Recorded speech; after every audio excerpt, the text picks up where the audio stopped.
The ongoing COVID-19 pandemic continues to disrupt economic activities and triggering a deep digital attitude and change in consumer behavior. In Nigeria, 84.6 million people do not have access to a bank account. In retrospect, 94.5% of the Nigerian population has a mobile phone. The lockdowns, travel restrictions, and social distancing created the need for digital financial inclusion. In view of this, EcoBank Nigeria, in partnership with Vanguard newspaper, will host the Digital Financial Inclusion Virtual Summit. The summit will convene thought leaders and industry professionals and find ways of advancing digital financial inclusion. This summit will take place virtually via Zoom and will be streamed live on Facebook, YouTube, Twitter, and Instagram. Date: Wednesday, 21st October 2020. Time: 11 a.m. to 1 p.m. West African time. Register now via the link below.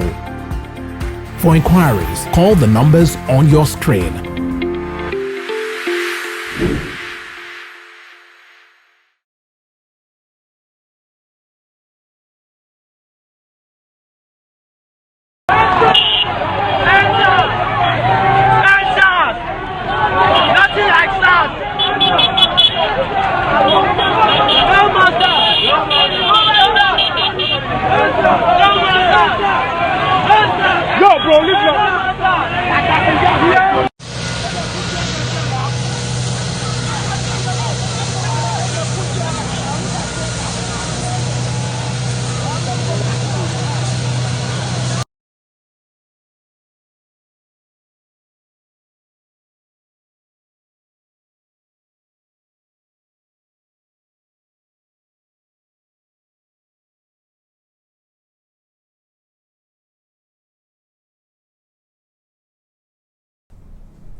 Good morning and welcome to Today the News on Vanguard Live. It's a beautiful Friday morning. Of course, I think the beginning of the day, and also it's the day that we love the most because it's weekend coming.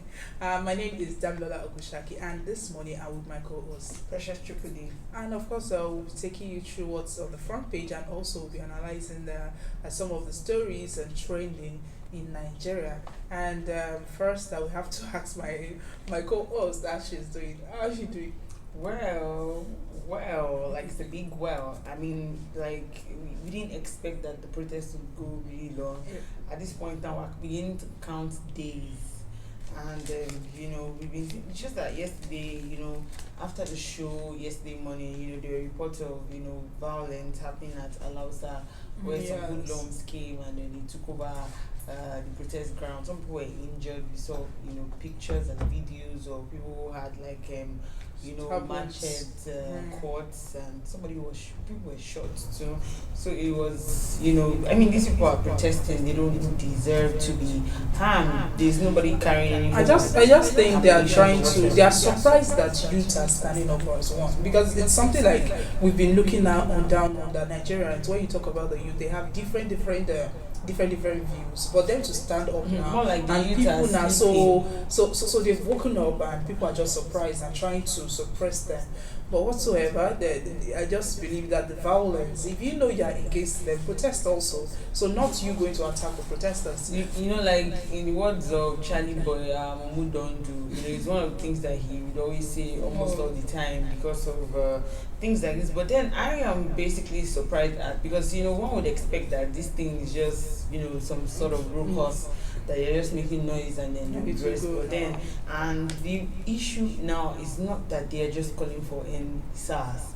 They are still calling for a lot of things that this is just opening. It's just like this thing just opened the way for them to request for other things that has been paining them. So I think it's really, should I say great, or it depends on what you call it. But of course, let's start with the paper review. Now we'll be starting with Vanguard. And here on the front page of Vanguard, we have a Gunfire in Lagos as thugs attack #EndSARS protesters. Heavy shooting as thugs attack Lagos #EndSARS protesters. Highway blocked in Benin. Government vehicles hijacked in Oyo. Hoodlums dispersed protesters in Osun. Taraba youth demand police reform. Abakaliki youth joined protest. Insist on Umai addressing them. And protesters storm NAS in Abuja. Go home, give government chance to implement demands, Lawan tells protesters. Keyamot's driver killed during hashtag NSAS protesters in Abuja. Twitter CEO Jack backs Nigeria's hashtag NSAS protest, mobilizes a donation. Federal Capital Territory ministers invokes COVID-19 rules, bans hashtag NSAS protesters, underbelly of Nigeria's sticking policies as policing system exposed. That's coming from Gbajabiamila. Mila.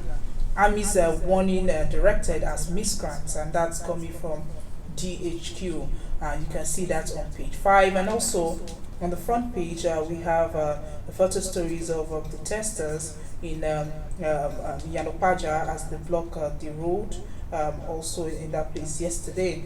And also going away from that, on page 8 we have INEC fixes a February 18 date for 2023 presidential election. Sanwo-Olu reveals identity of officers who brutalized hashtag NSAS protesters. You can see that on page 10. On page 7 we have hashtag NSAS take charge of police tactical units. NEC tells governors. You must fish out policemen who killed protesters, governors tells Inspector General of Police. And the stories above the nameplate on page 8 we have NNPC releases 2019 audited financial statement, reduces loss by 99.7%. Northern governors want SARS, that's coming from Lalong, says some protesters in states hired from outside, threatens to arrest monarchs that shield criminals. And you can see this on page 8. And lastly, on the front page of Vanguard, we have inflation rate its 30-month high of 13.71%, and that's coming from NBS, and you can see that on page 19. And from Vanguard, we move straight to the Punch newspaper. And on the Punch newspaper, we have main headlines: attacks, protest ban, Lagos protesters, bouncers, FCT minister under fire. The rider says 2 killed, 4 cops detained as controversy trails Lagos dog attack. Lawyers Aisha Yusufu, others hit Bello, threatens legal action against the ban. Also, police killings, 36 states, FCT established panel, military warns attackers. And of course, the photo story of protesters, and also, yes, protesters that blocked the highway and in Ikeja, as well as the Muritala Mohammed airport. And stories above, we have federal government agrees to pay ASU 30 billion naira end allowance. Others, you can see that on page 8. And page 8 still, 26 states struggling to meet COVID-19 test target, says the federal government. And on page 9, can fault Onochie's INEC nomination, says it's executive recklessness. And stories beneath, we have 3 arrested for gang raping Ogun 16-year-old filming crime. You can see that story on page 4 and 5. And page 21, September inflation rate hit 13.7%, highest in 30 months. And lastly, on the front page of the Punch newspaper, we have hashtag end insecurity now. Protest rocks Kaduna, Gombe, Kano, Bauchi, others. And from there, we move straight to the Nation newspaper. And on the front page of the Nation, we have a creation of SWAT ST. Governor tells Inspector General of Police Adamu. North's governors oppose scrapping of SARS. Protesters block major highways and government house. And here there's a quote. It says, all police officers who participated in the abuse or actions that might have led to injury or the death of innocent citizens must be fished out and brought to book. Now inside, we also have Inspector General outlines a SWAT structure as training begins Sunday. Talks attack protesters in Lagos, Osun. Adeboye to lead RCCG prayer protest today. Military to defend democracy. You can see this on pages 2 to 5. And on the stories above the nameplate, we have NNPC cuts loss to 1.7 billion naira. End insecurity now. Protest rocks Kaduna. In Niger, it fixed our road. Now you can see that on page 5. On page 26, we have a federal government offers striking varsity teachers 50 billion naira. Allowances take 30 billion. And lastly, on the front page of the Nation, we have INEC plans e-transmission of results in 2023. Presidential poll fixed for February 18.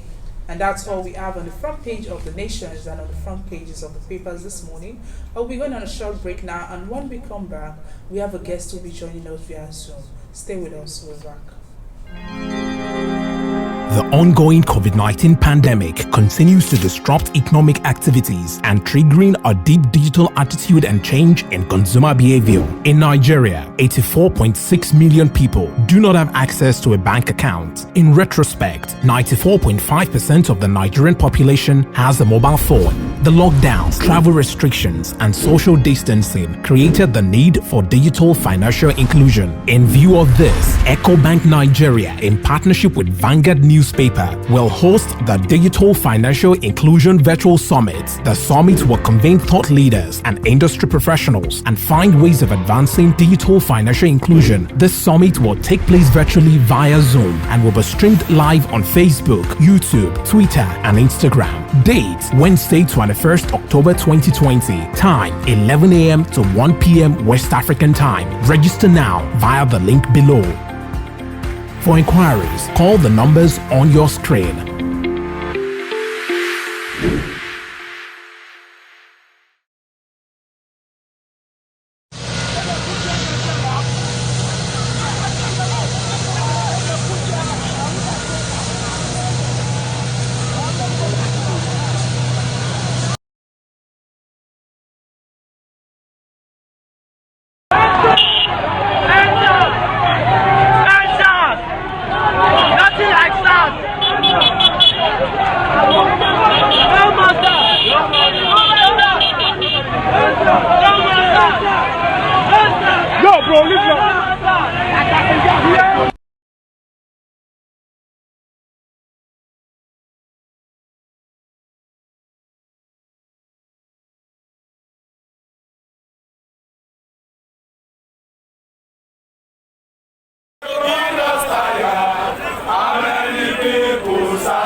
Alright, welcome back. If you're just joining us, this is Today in the News on Vanguard Live.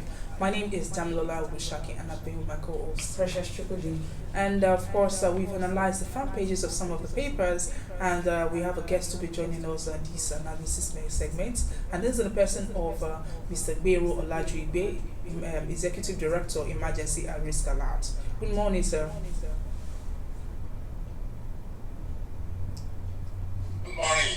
It's a pleasure being with you today.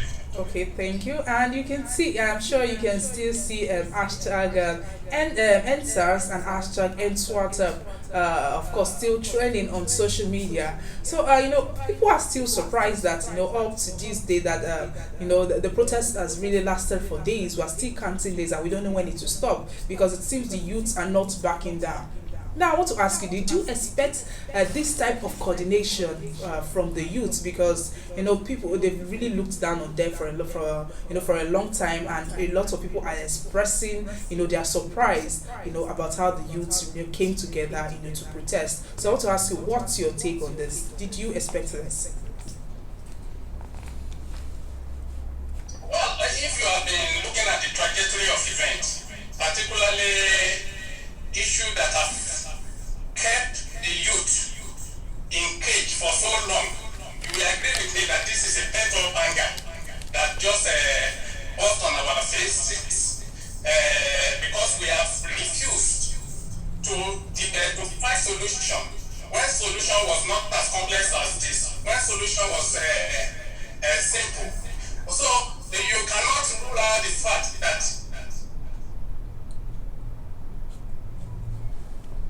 we have part of the trajectory are issues relating to bad governance, issues relating to the participation of youth in their own affair. I'm talking of social, political, economic economic exclusions of youth from issues in the country. Issues like unemployment, issues like not supporting creativity of the young one. All this combined together in the advanced permutation to crystallize into the type of demand you are having, into the types of agitation you are having, into the type of grievances that is raging on our street today. But let me quickly say that SWAT, those are just symptoms. The fundamental problem is that we have a systemic problem that have been causing driving systemic violence, whether latently or manifestly. And the impact of this on youth has been so grievous to the extent that they are not even considered in what you call the budgetary plan of the country. Because every country should be embarrassed. For example, you have a youth service corps scheme that take mop up over 1.8 million youth every year. And you don't have comprehensive plan for where these young people will go, even after their service years. And what do you want the reaction to be? To begin to look at the food shop that they can never possess? Food shop has become mirage to average Nigerian youth. And therefore, this SARS became, this NSAS campaign became a launch pad for them to vent angers, to ventilate, and at the same time, to push issues that have been affecting them, even beyond the issue of police brutality. So you are saying that they are not only protesting. Yeah. They are saying that the issue is not about police brutality, it's even about the brutality of the state to their issue in terms of responding to their issue. So Mr. Gbero, if you actually heard you right, you're saying that the protest, it has gone beyond police brutality. Now it's about the structure of Nigeria.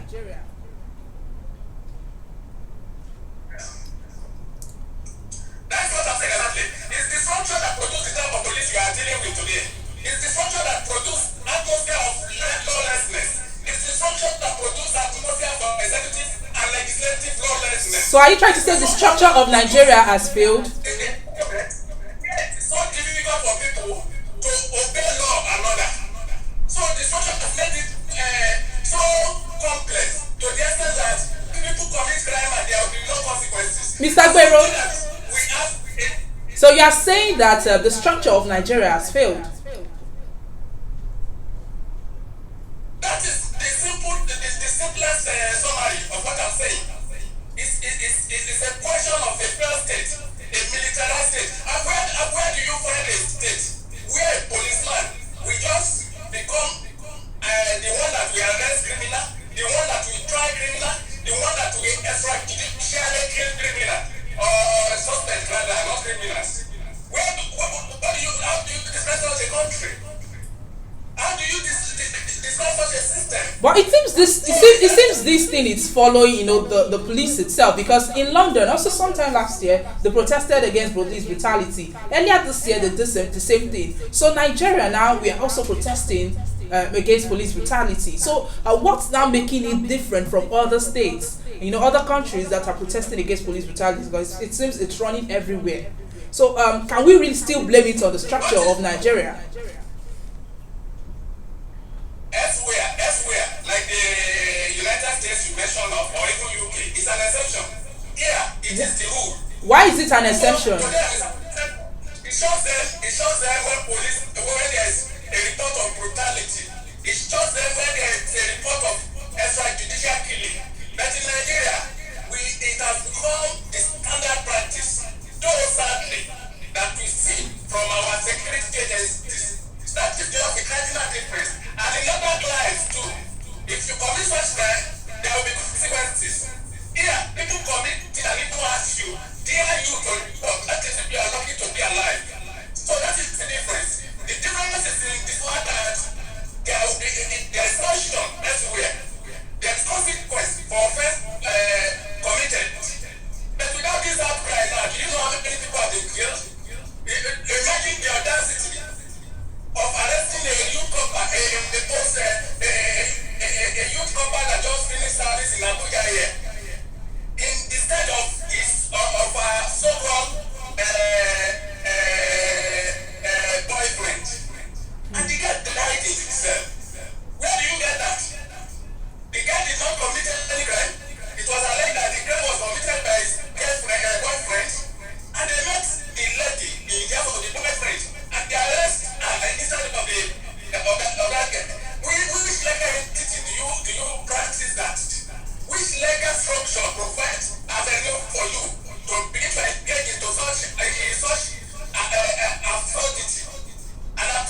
law enforcement agents here.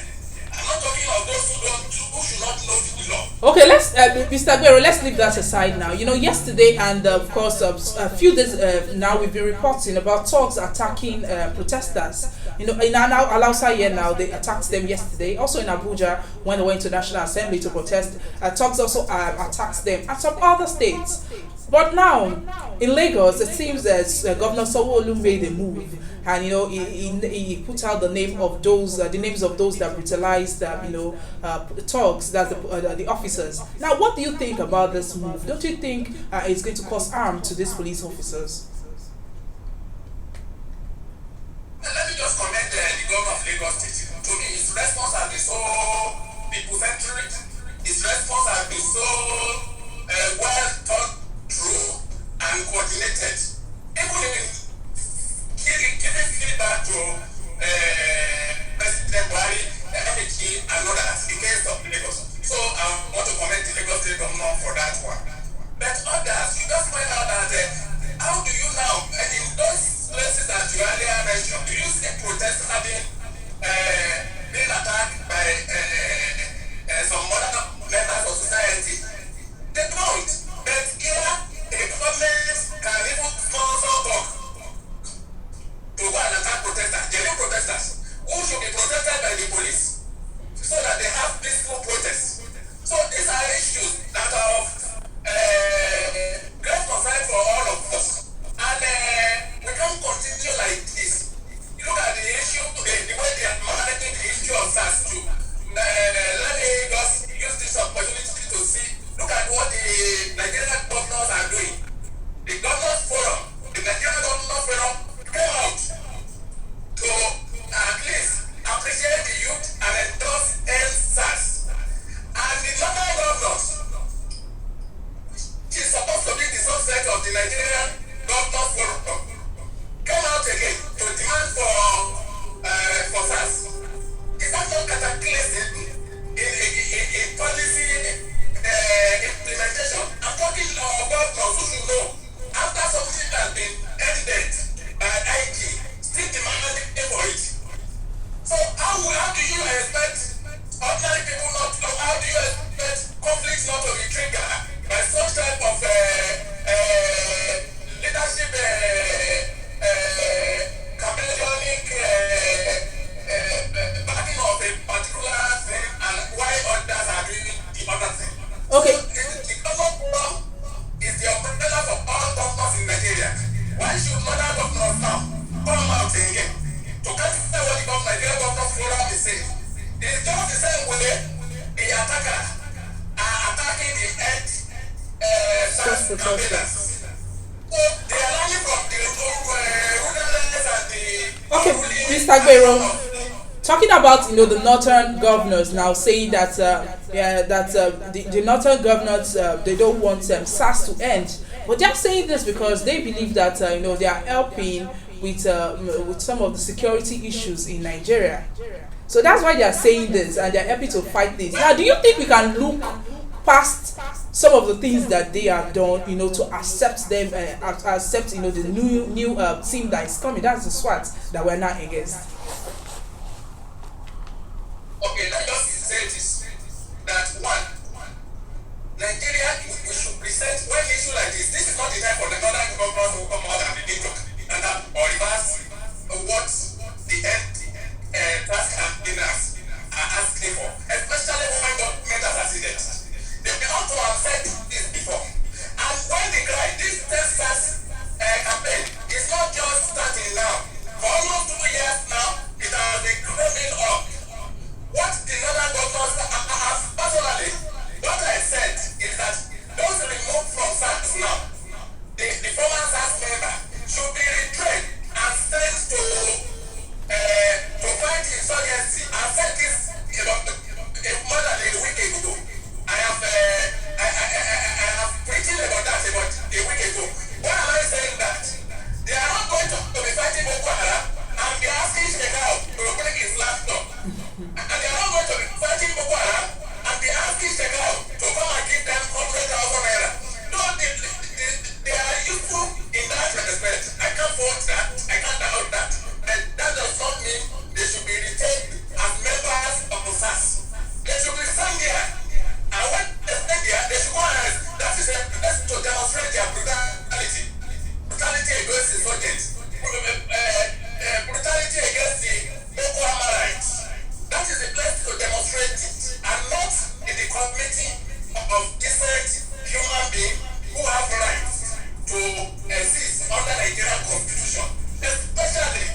right, Mr. Aguero.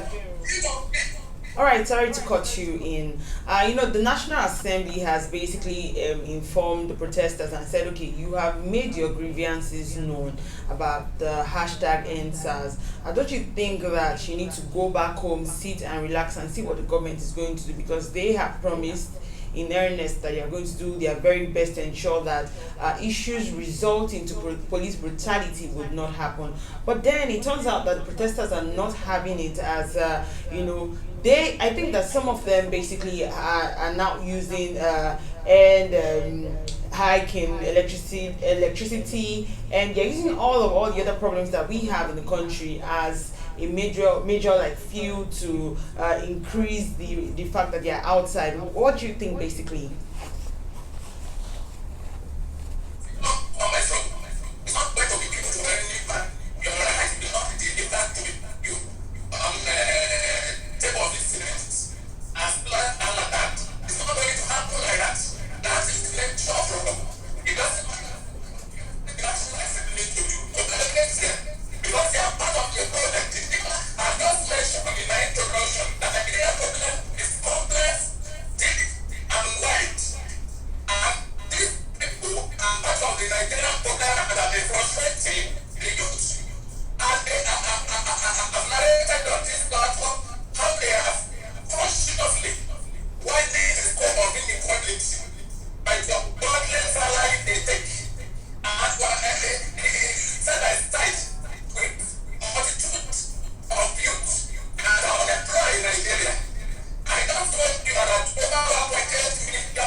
Let's look at what the federal government has decided to do now. They've agreed to a 30 billion naira allowance, for ASU. Do you think that this protest, fueled for federal government to agree to this, the release of 30 billion naira to lecturers?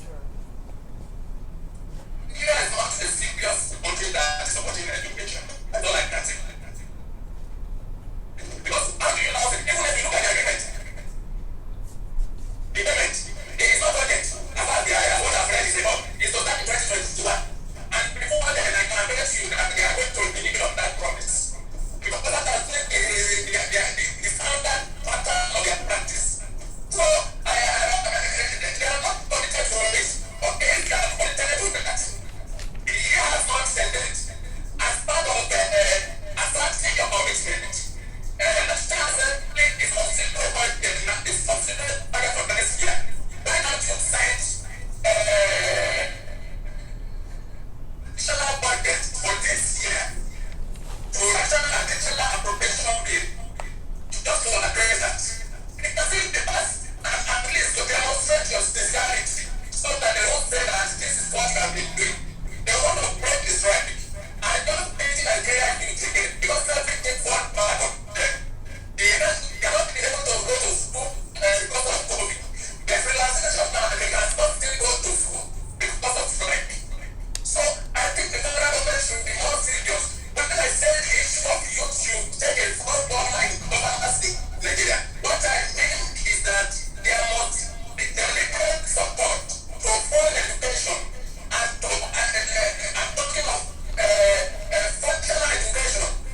Mr. Bero.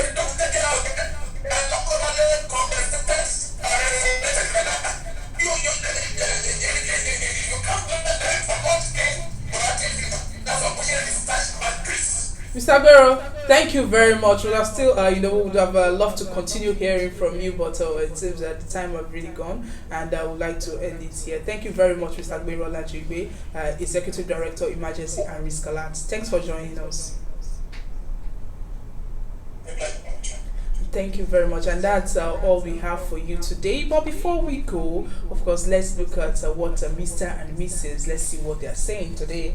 And the first person talking today is Mrs. She says, "Look, I'm still hot. Check out my hourglass shape. Isn't that what hooked you in the first place?" And Mr. replied, "But your hips are getting wider every day." Mrs. replied, "Every hourglass has an extra time." Well, I love that hourglass. every hourglass has an extra time. Yeah. Big caption, really. Yes, big caption. And that ends it for today. You can always like and follow us on our social media platforms that are showing on your screen. And you can always visit our website www.vanguardngr.com to get more of our top stories. And don't forget to always get a copy of the Vanguard newspaper, to always see what Mr. and Mrs. are saying, and also the things that are trending currently in Nigeria and around the world. It's bye from me, Damlola Ogushaki, and of course it's the weekend. Enjoy yourself, and I have my co-host with me, Precious Tripoli. Thank you for watching. Bye bye.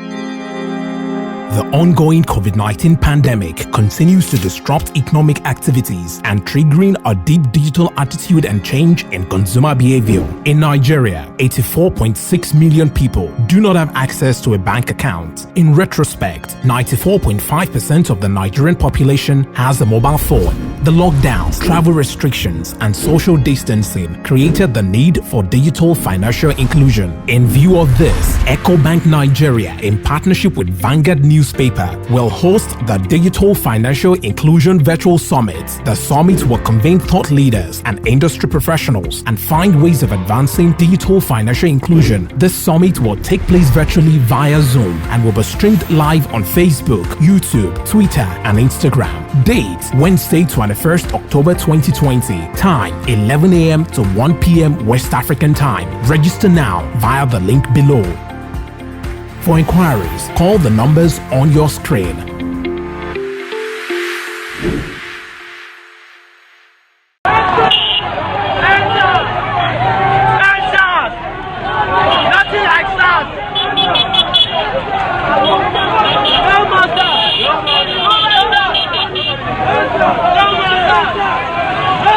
Yo, bro, listen.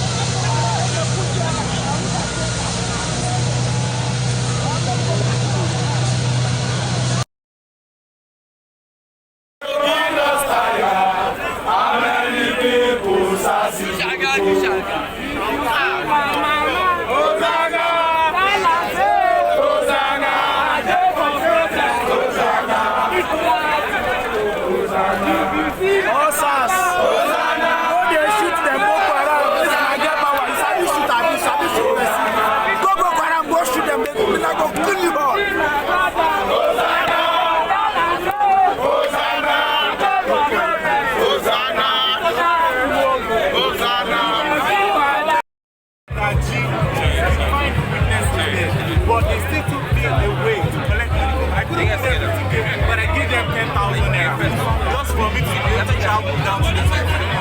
So we are out here today because we want to end SARS. Government to do something. When Okada people, they said they were heavy robbery, they banned them from the place. But now, we are saying we want an end to SARS because they are brutalizing and harassing us. And yet, they are telling us that they can't end it. We want to end SARS today. This is why we are here.